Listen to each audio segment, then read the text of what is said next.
And now today's special guest, the Honourable Dwight Duncan delivered Ontario's provincial budget about 18 hours ago, the McGuinty government's fifth and this Minister of Finance second.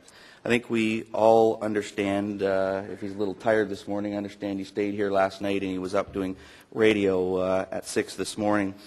After all, there's a pretty good case to be made that the biggest day of the year for provincial or federal government in a non-election year is the budget. That's the day governments tell taxpayers what they plan to do with their tax dollars. And Budget Day is the day governments let their citizens in on their overall upcoming strategy. So Budget Day is pretty big, and for the Finance Minister, whose job it is to oversee the writing and the delivery of the speech in the legislature yesterday, it's really a process that takes a lot of time. And that's not easy. The Honourable Dwight Duncan has been through all this before as Finance Minister, as a Cabinet Minister, vying for the attention of the Finance Minister, and as a member of the opposition criticizing the Finance Minister. He knows that at the end of the day, what is said before and after the delivery of the budget is much, much less important than what's in the budget itself. Yesterday, he brought in a document that walks the line between all competing interests and disparate points of view in Ontario. And so this morning we're grateful that he's here with us to share his insight just hours after delivering that important document. So I'd like to have you all join me in a warm round of applause for Ontario's Minister of Finance, Dwight Duncan.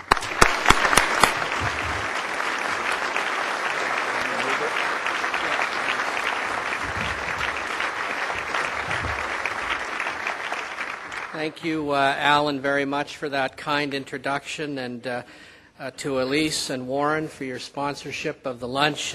Warren, I hope your projections are as generous in the future as the sponsorship of the breakfast today.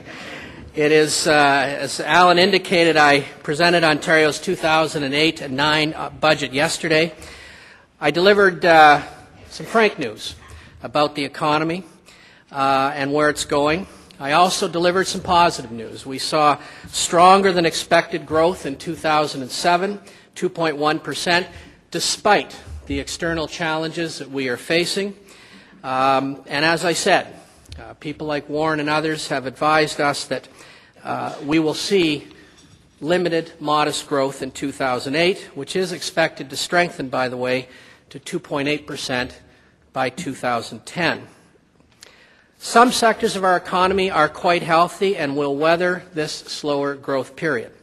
Other sectors, communities, and families are facing very serious difficulties. The slowing U.S. economy, the world price of oil, and the Canadian dollar are all reducing growth forecasts and creating greater uncertainty here in Ontario. Our export-based manufacturing industries and the forest sector have reduced output and cut jobs. We will maintain our approach of prudent fiscal planning and careful management. And we plan to invest in our economic foundations by implementing a 5-point plan that will steer Ontario through these challenging times. The plan makes investments in skills and education, and I'm delighted to have Premier Peterson here today. It was Premier Peterson who first established the Skills Ministry way back in 1986, and I believe at the time funded it to the tune of $100 million. And people in the field said to me yesterday that that was the first time they'd had real recognition. Congratulations to you, sir, for starting that.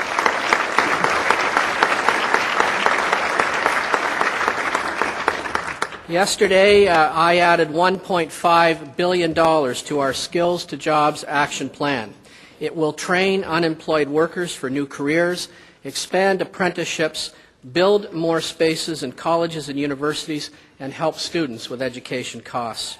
A highly skilled workforce is a key economic advantage, and at the moment it is absolutely critical. We also moved forward on an additional $1 billion in municipal infrastructure, including funding for roads, bridges, public transit, and social housing. We have a long history here in Ontario of investing in innovators.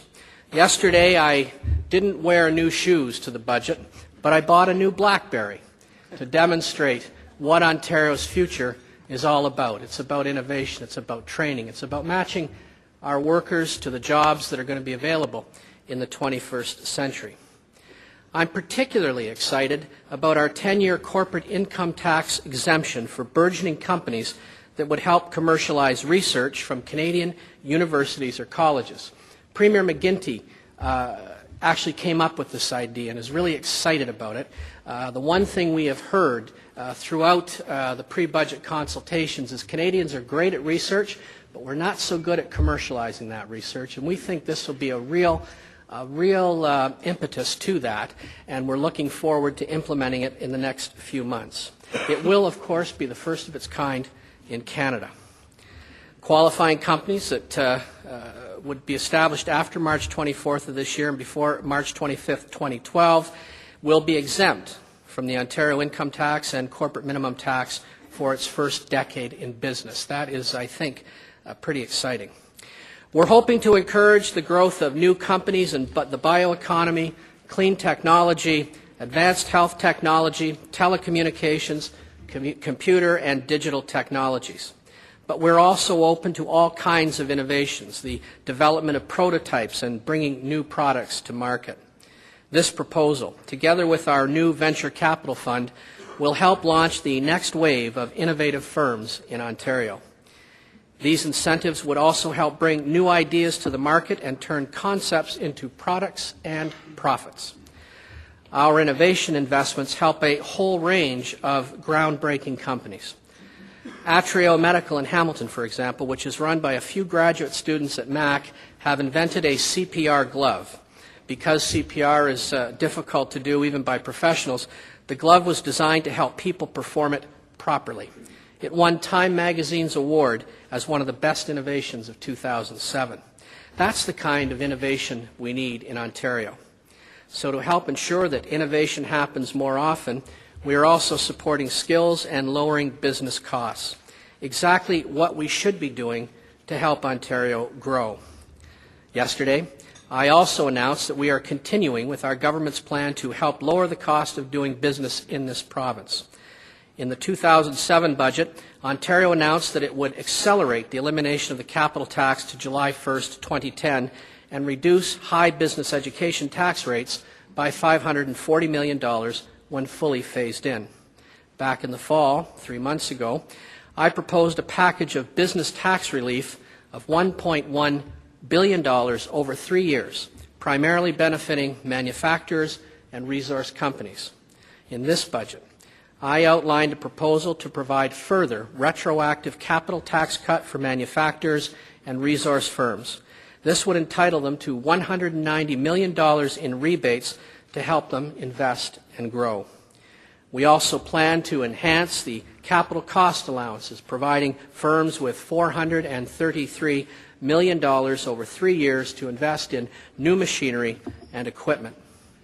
Our total package of measures in this budget alone will provide $750 million in tax relief to Ontario business. When you add that to the $1.1 billion in our fall economic statement, that's close to $2 billion in corporate tax relief in the last 3.5 months. And we also initiated our plan to modernize business and financial regulations to help reduce red tape for hardworking business people. In the meantime, our government continues to make unprecedented investments in infrastructure, in healthcare, and in education, all of which will help to make Ontario a great place to live and still be a great place to invest.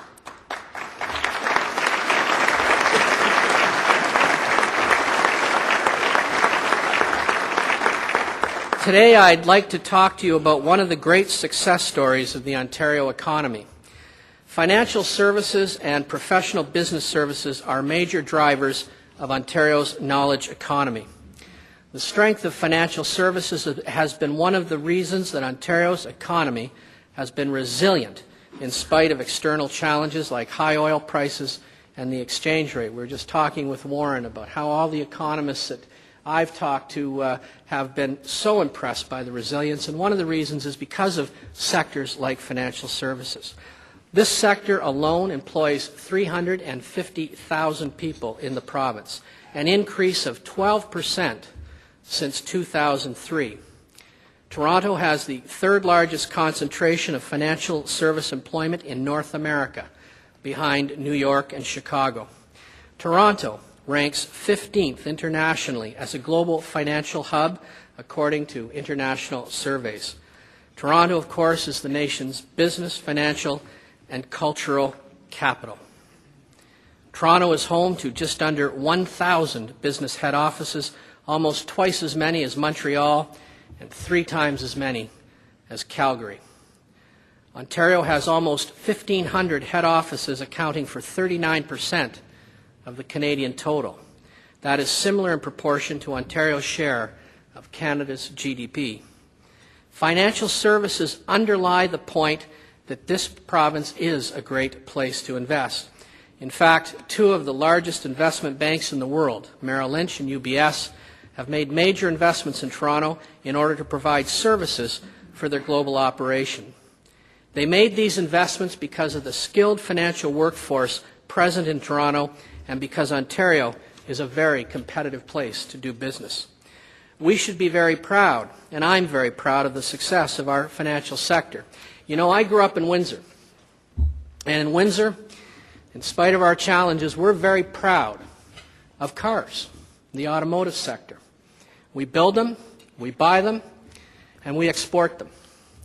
And it always struck me that we don't celebrate our banks, our insurance companies. They're among the best in the world. Switzerland, they celebrate it. So I'm here today to say that our government is going to work with the financial services sector. And I can tell you, as finance minister in Ontario, even today I look forward to when those tax returns come in. Because it is vital to the success of our province. And we're going to continue to work with the sector. Today, I am going to do a budget announcement that I left out of the statement yesterday because I wanted to do it here. I'd like to announce the establishment of a Centre of Excellence for Education and Financial Services to promote the advancement of financial services in Ontario. The idea, give it an applause.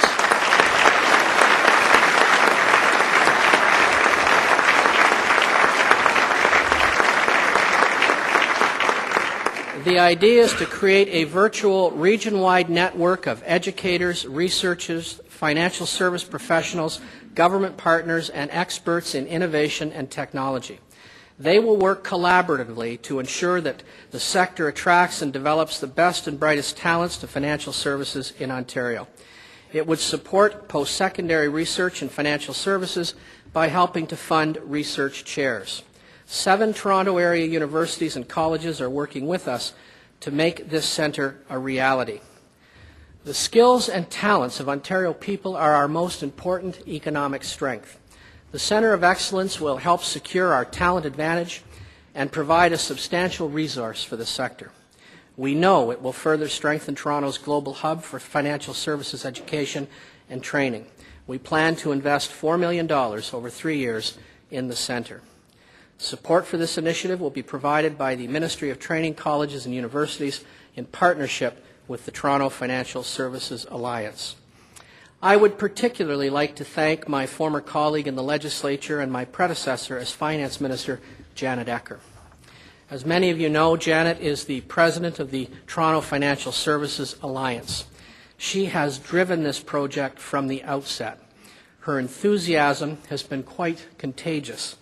Her tireless efforts to highlight the importance of this sector should be credited to her ongoing commitment to the betterment of Ontario. Janet, thank you very much.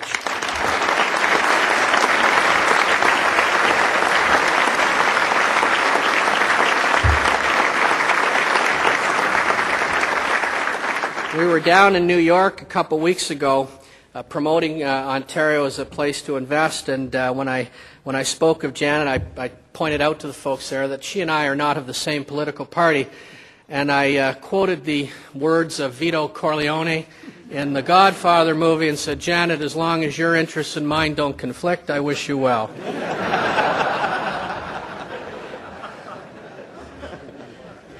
The Centre of Excellence is a great example of how partners across the divide of public-private, the public and private, and across the divide of politics can work together to get great things accomplished. Partnerships are never easy.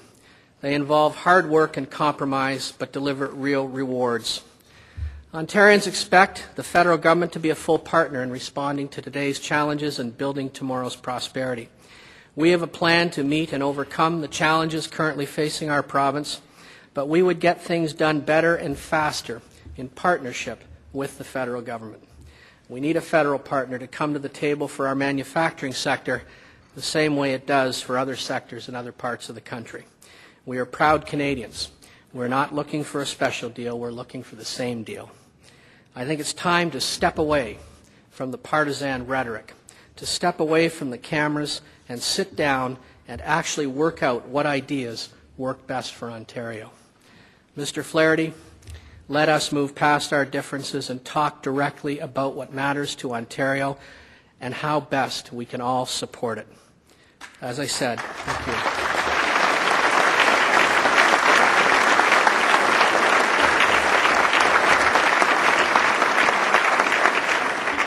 Partnerships are not easy. Working together isn't always easy, but it's what the people of this province expect of us, and it's what we have a duty to deliver. And so, ladies and gentlemen, I'd like to conclude by saying that we are open to partnerships. It's how we like to do business.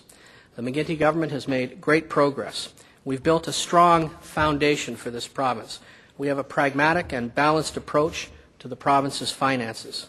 By investing in health care, education, we ensure that the most important government services are strong.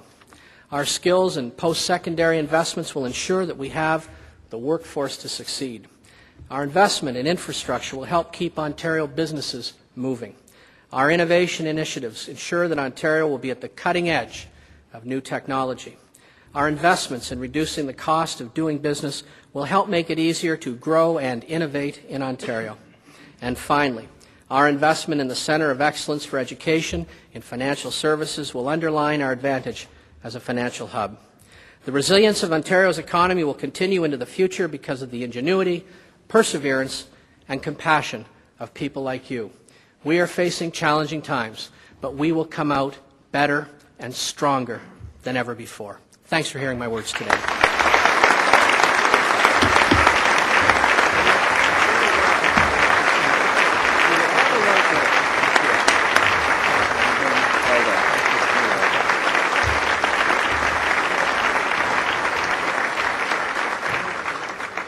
Thank you, Minister Duncan. I'm going to call on Catherine Swift, who is the President of the Empire Club of Canada, to provide some thank you.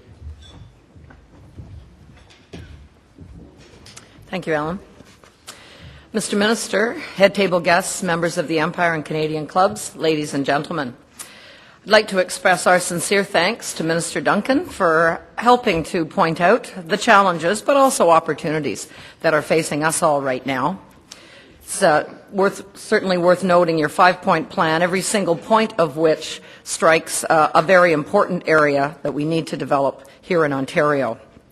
From the standpoint of my day job at the Canadian Federation of Independent Business, I'd also like to express our appreciation for measures such as the acceleration of the elimination of the business education tax for Northern Ontario. That's a measure that small businesses in particular, but all businesses, will certainly find very welcome in challenging times.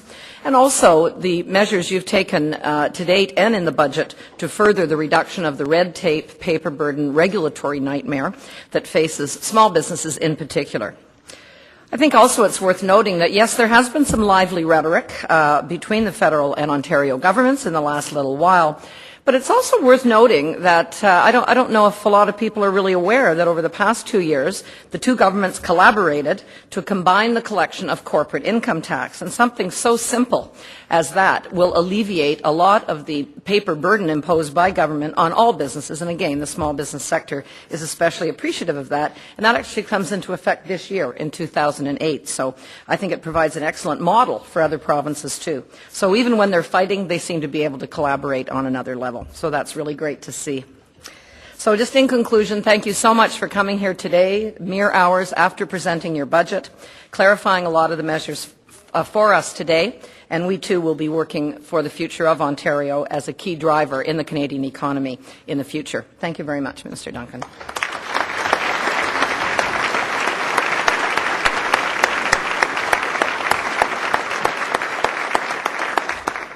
Thank you, Catherine, and thank you, Minister Duncan, and to all of you for joining us for breakfast today. This meeting is adjourned. Have a great morning.